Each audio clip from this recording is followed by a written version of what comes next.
With all the glitz and glam digital marketing brings, how can you leverage older methods like direct mail, and is it even still effective?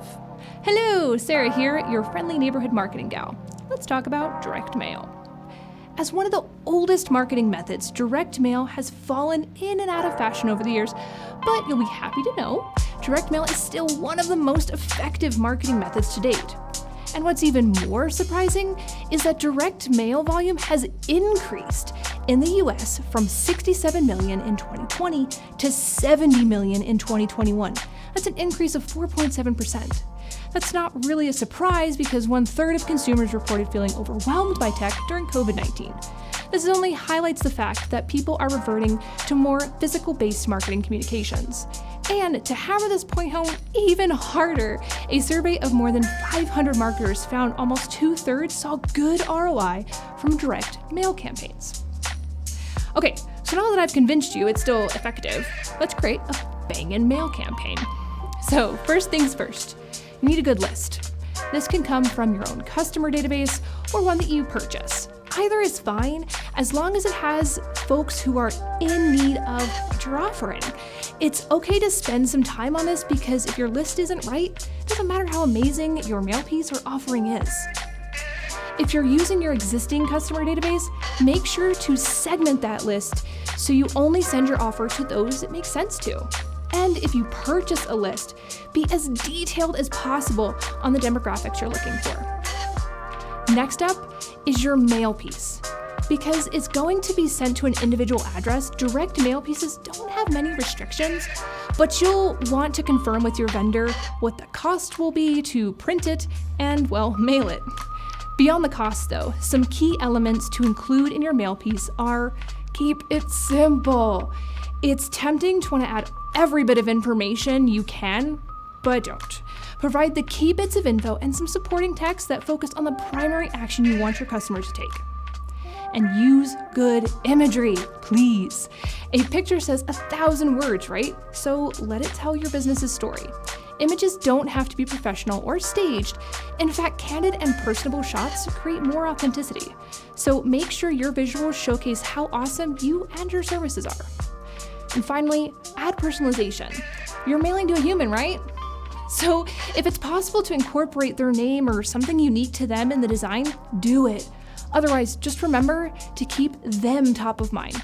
This is for them, not you. But speaking of you, if you found this video helpful so far, please tippity tap that like button so other people can learn more about this. Thanks. Anyway, now to the final part of creating a great mail campaign, and that is timing. If you measure success as the response rate, the greater success comes from a series of mailings rather than one-time mailing, right? Wrong. Well, sort of.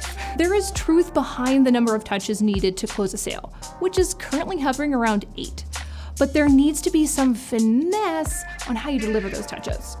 While the ideal number of mailings in a campaign fluctuates between 8 and more, you want to make sure those mailings are sent close enough together to build recognition in the mind of the recipient without becoming spam.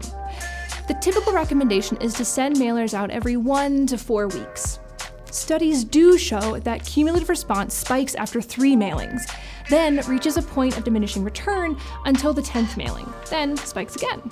Based on this fact, the response rate will be greater if you mail 10 times to the same list rather than 1 time to a larger list. Said another way, if your budget allows for 5,000 pieces, mail 10 times to 500 prospects rather than 1 time to 5,000.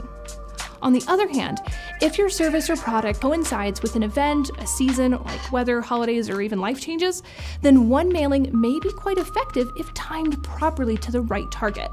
This type of one-time mailing can be often seen in industries like lawn care, child services, or even stores, for obvious reasons.